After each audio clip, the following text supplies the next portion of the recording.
चलो भाई, चालू हो गए सबके। हाँ भैया, तैयार हो आप सब? माइक पहले फोटो खींच ले। नहीं, माइक से थोड़ा बोलने और आपसे रिक्वेस्ट की है, लाइव जरूर कर देना। अरे ठाकुर साहब, इनमें तो आवाज़ बराबर से नहीं है। वीडियो बनाओ, माइक कुछ छोड़ो। इतना बोलो बताएंगे, उसके बाद काट दो, फोन काट दो। वाहन चालक association Uttar Pradesh driver union की तरफ से हम अपने देश के सभी सम्मानित ड्राइवरों साथियों का स्वागत और अभिनंदन करते हैं। वो पेपर कहाँ है? और हम सभी ड्राइवर साथियों से अनुरोध करेंगे कि अपनी भाईचारा को और एकता को बनाओ। अपने अधिकार के लिए, अपने सम्मान को बचाने के लिए सभी एक साथ हो जाओ, तभी जाकर के आप इस अपने अधिकार और सम्मान को बरकरार रख पाओगे। अन्यथा हर दिन जिस तरह आपका शोषण हो रहा है, आपको अपमानित किया जा रहा है, ट्रांसपोर्टरों में आप ड्यूटी करते हो, गाड़ी चलाते हो, आपको जब चाहे जहां चाहे आपको अपमानित कर दिया जाता है, आपका वेतन रोक लिया जाता है। हमने तो यहाँ तक देखा है कि ड्राइवर जब घर जाता है, उसको पैसे की ज़रूरत होती है, तो अगर वो छुट्टी मांगता है ट्रांसपोर्टर से, तो वो उसको पैसे देने के बजाय उसको ऊपर गलत इल्ज़ाम लगा करके लोग उसे प्रताड़ित करते हैं, मारते हैं, बाथरूमों में बंद कर देते हैं। यहाँ तक कि हमारे पास वीडियो आई है, हमारे पास तैर भी आती है कि सर हमारे साथ इस तरह से हो रहा है, ग्रीस पोतते हैं, नंगे कर करके पीटे जाते हैं ड्राइवर को। इसलिए हम सभी ड्राइवर साथियों से अनुरोध करेंगे, आग्रह करते हैं, आपका हम आह्वान करते हैं कि आप सभी एक साथ हो जाओ। वाहन चालक कल्याण समिति आपकी सुरक्षा, आपके सम्मान के लिए निकल पड़ी है और आपको आवाज़ देती है कि अब आपका वो समय आ चुका है कि आप अपने अधिकार के लिए वाहन चालक कल्याण समिति के साथ रहें और कदम से कदम मिलाकर चलें, अपने सम्मान को बरकरार रखें। और जो हमने सरकार के सामने आपके सुरक्षा व्यवस्था के लिए जो हमने मांगे रखी हैं, वो हम आपको दिलाकर रहेंगे।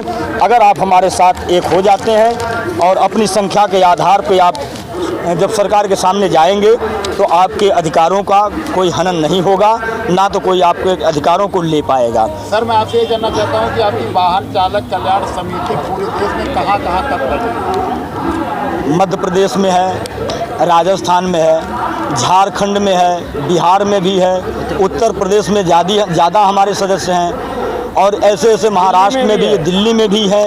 तो ऐसे प्रदेशों में, हर प्रदेशों में 150, 100, 200 करके हैं जो हमारे पहुंचने पे कार्यक्रम वहाँ होता है। तो समिति से कौन कौन से ड्राइवर जुड़े हुए हैं? इसमें देखिए 3 व्हीलर हैं, 4 व्हीलर के हैं, कमर्शियल गाड़ी, हैवी व्हील्स के जो मालवाहक गाड़ियां हैं, सभी ड्राइवर हमारे साथ हैं। ओला वाले भी हैं, ओला उबर? हाँ, ड्राइवर जो भी हैं, ये सभी ड्राइवरों के सम्मान की लड़ाई है जो प्राइवेट चालक हैं। अच्छा जी, जो आपकी संस्था से जुड़ते हैं जी, तो उनको क्या बेनिफिट मिलेगा? देखिए, इसमें जो रजिस्ट्रेशन कराते वक्त जो हमें प्रशासन ने निर्धारित किया है, जो शुल्क, उस शुल्क के आधार पे हमारे समिति संगठन के साथ जुड़ने वाले सदस्य को 1 साल की हम एक पॉलिसी देते हैं, जिसमें 25,000 रुपये तक की आर्थिक सहायता, मेडिकल खर्चा जो आएगा एक्सीडेंट में, उसे हम 25,000 रुपये तक की आर्थिक सहायता देते हैं। 25,000 रुपये की आप सहायता दोगे। यदि जो अभी आपने बताया शुल्क जो एक आपकी संस्था से जुड़ता है, तो उस शुल्क की रकम में क्या रखी गई? 500 रुपये मात्र 500। मात्र 500। तो 500 रुपये यदि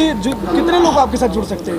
क्योंकि उम्र की कैटेगरी रखी गई है, वैसे रखा गया? जिसके लाइसेंस, जब तक जिसका लाइसेंस काम कर रहा है, वैलिडिटी जब तक लाइसेंस की है, उसके लिए ये व्यवस्था हमने बनाया है। इसके लिए हम सरकार से मांग कर रहे हैं, तब तक ये व्यवस्था हम अपने पास रखेंगे जब तक सरकार हमें कोई सरकारी व्यवस्था प्रदान नहीं करे। यदि कोई जो आपके एनजीओ के साथ जुड़ता है, बाई दफ़े अगर उनके साथ कोई घटना हो जाए, उनके परिवार को कैसे देखेंगे आप लोग? अब उसके परिवार के लिए हमारी ऐसी बहुत सी कमेटियां हैं, जिनमें हम कोई 1,000, कोई 500, कोई 200, कोई 100 करके हम लोग चंदा इकट्ठा करके 1,00,000, 2,00,000 रुपए उस परिवार को देखने का काम करते हैं। अध्यक्ष महोदय, आप जंतर मंतर आए हैं, आपकी मुख्य मांगे क्या है, उसको विस्तार से बताएं। इसमें देखिए, हमने सरकार के सामने प्रस्ताव रखा है जिसमें कि ड्राइवर के एक्सीडेंट जब होता है, मर जाता है ड्राइवर, उसका देहांत हो जाता है, बच्चे अनाथ हो जाते हैं, विधवा पत्नी हो जाती है, तो तो उसके व्यवस्था के लिए हमने सरकार से 20 लाख रुपए की आर्थिक सहायता मांग रहे हैं उसके लाइसेंस पर, कि उसके निराश्रित परिवार को 20 लाख रुपए की आर्थिक सहायता सरकार दे। और उसके जो उसकी औरत जो पत्नी है विधवा हो जाती है तो उसे कम से कम 10,000 रुपये प्रतिमाह विधवा पेंशन प्रदान किया जाए। और उसके बच्चों के लिए शिक्षा चिकित्सा सरकार द्वारा ऐसी कोई व्यवस्था बनाई जाए, कोई मुहिम चलाई जाए, आरक्षण बनाए जाए ड्राइवर के लिए, ताकि उसके परिवार को ये सब व्यवस्था सरकार की तरफ से मिल सके। अध्यक्ष महोदय, जो आप जो है क्या नाम उनकी सहयोग की बातें कर रहे हैं ड्राइवरों की, आज तक आप लोगों ने किसी ड्राइवर का सहयोग इस तरह से करा समाज में? बहुत से ऐसे ड्राइवरों को किया, हमारे फेसबुक में है, आप वीडियो आपको मैं दिखा सकता हूं कि ड्राइवर जब एक एक्सीडेंट हो जाता है, अगर हम नहीं मौके पर पहुंच सके, किसी प्रकार से ड्राइवर का हॉस्पिटल में पहुंचा है तो हम लोग जाते हैं हॉस्पिटल में, ड्राइवर से मिलते हैं, उसकी स्थिति परिस्थिति को देखते हैं, क्या वो अपना इलाज करने योग्य है या नहीं है। अगर उस योग्य नहीं होता है 10,000 20,000 जो भी हमसे होता है योगदान चंदा इकट्ठा व्यवस्था करके हम उस ड्राइवर की सहायता करते हैं। आपके पास इसका कुछ आंकड़ा है, संख्याएं हैं जिनकी आप लोगों ने कुछ मदद करी हो?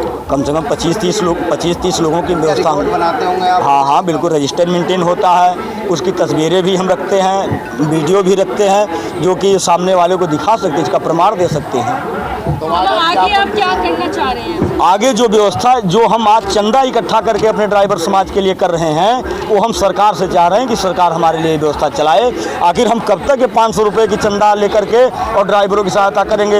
हो सकता है कि कभी ऐसी हमारे साथ कोई घटना घट जाएगी, 10-15 लोगों की हो जाएगी, तो हम कितनी व्यवस्था अपने बच्चों की चलाएंगे, अपने परिवार को देखेंगे, कि चंदा इकट्ठा करके हम ड्राइवरों को व्यवस्था को देखेंगे।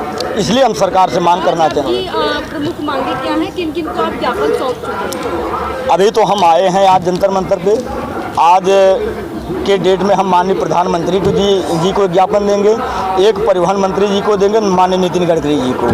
अब दोनों लोगों को ये बात पहुंचाई जाएगी, अब ये लोग इस पर क्या विचार करते हैं, क्या ये संशोधन करते हैं, हमारे लिए क्या मुहिम चलाते हैं, क्या व्यवस्था है, अब वो आगे सुनवाई यदि सरकार नहीं करती है, डिले करती है, देरी करती है, तो आप लोग आगे कुछ ऐसी रणनीतियाँ हैं जो बना रखी हैं, आप वो करेंगे, क्या कुछ करेंगे आगे? जैसे आज सन 2017 से हमारी कमेटी चल रही है, हम जिस तरह से कार्य करते आए हैं, सदस्य बनाते आए हैं, अब यहाँ से आज का धरना प्रदर्शन जब समाप्त होगा यहाँ से, तो हमारा यही काम है कि हर प्रदेश में हर जनपद में जा कर के अपने संगठन को मजबूत करना, सदस्यों को बनाना और सबको सचेत करना, बताना कि आने वाले समय में 2023 के अप्रैल महीने में स्टीयरिंग छोड़ो आंदोलन छेड़ा जाएगा, जो कि हम रोड पर ना होकर के अपने घरों में आराम करेंगे।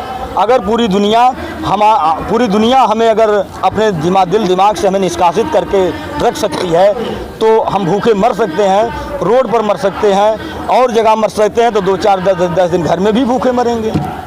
उससे क्या होगा? सरकार को इससे क्या होगा? सरकार क्या मान जाएगी या फिर? अगर सरकार नहीं मानेगी, क्यों नहीं मानेगी? सरकार को मना कर छोड़ेंगे।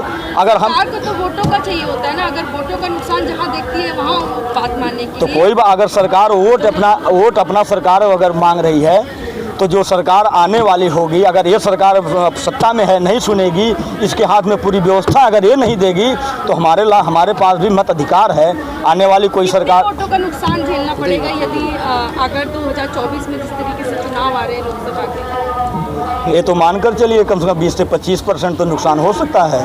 ड्राइवर हैं, हाँ, उनके साथ उनके और भी परिवार हैं। अनुमान हम लगाते हैं कि पूरे भारत में कम से कम 72 करोड़ की संख्या है ड्राइवरों की, और उनके साथ उनके परिवार को जोड़ लो आप, ये मत कहाँ जाएंगे? याद रखता है 2024 में जो चुनाव होगा, जो ड्राइवर लोग जो होते हैं कहीं ना कहीं जो आप बता रहे जिस क्षेत्र में आप लोग सभी लोग संस्था है आपकी जिस क्षेत्र में, तो वहाँ यदि सरकारें आपकी बातें नहीं मानती है तो उनको आप किस तरह से सरकार को दबाने की? देखिए, हम बहुत राजनीति के मुद्दों पर नहीं जाना चाहते हैं। सरकार की वो व्यवस्था है, सरकार अपना हान लाभ समझे, हमारी जो ज़रूरत है उस पर हम ज़्यादा फोकस करेंगे, ज़्यादा बात करेंगे कि सरकार हमारे विचार करे, क्योंकि अगर हमने वोट नहीं दिया तो सरकार बनी कैसे?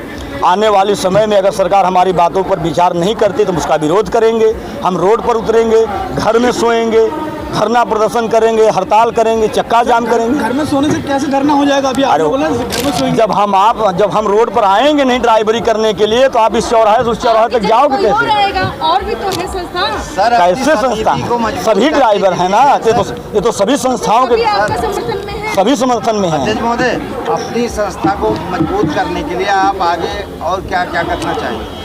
अब आगे जैसे आज दिल्ली के प्रदेश में हमारे ये राष्ट्रीय सचिव, राष्ट्रीय सलाहकार हमारे संचालन है, और कानून भी, इनको कानून का मंत्री भी बनाया गया है राष्ट्रीय स्तर पे, और राष्ट्रीय स्तर पे हमारे मोमिन खान साहब हैं, महासचिव हैं।